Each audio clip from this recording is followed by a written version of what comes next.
প্রথম ওডিআই ম্যাচে মাত্র 2 রানে উইকেট হারালেন রোহিত শর্মা। অবসর ছাড়া গতি নেই, সমাজ মাধ্যমে শুরু চর্চা।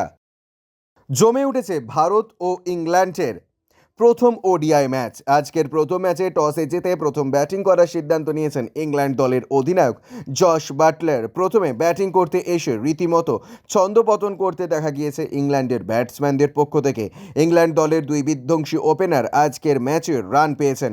ব্যাট হাতে দ্রুত 26 বলে 5টি চার এবং 3টি ছক্কা 43 রানে পৌঁছে গিয়েছিল ফিলিপ সল্ট। তবে রান আউট হয়ে তাকে প্যাভিলিয়নে ফিরতে হয়। এরপর পাওয়ার প্লের ভেতরে বেন টাকেট এবং হ্যারি ব্রুক 0 রান বানিয়ে আজকের ম্যাচে অভিষেক করা হর্ষিত রানা শিকার হয়েছেন। ইংল্যান্ডের পক্ষ থেকে ক্যাপ্টেন জশ বাটলার 67 বলে 52 এবং জেকব ব্যাথেল 64 বলে 51 রানের ইনিংস খেলে ইংল্যান্ডকে 248 রানে পৌঁছে দিয়েছে। অন্যদিকে ভারতীয় দলের কথা বলতে গেলে দলের সর্বাধিক উইকেট 3টি করে পেয়েছেন হর্ষিত রানা ও রবীন্দ্র জাদেজা। ভারতীয় দলের হয়ে আজ রান তাড়া করতে আসতে দেখা যায় ক্যাপ্টেন রোহিত শর্মা এবং যশস্বী জয়সওয়ালকে। আজকের ম্যাচে হাঁটুর চোটের জন্য বাদ পড়েছেন Virat Kohli. Bureau report, UJ news.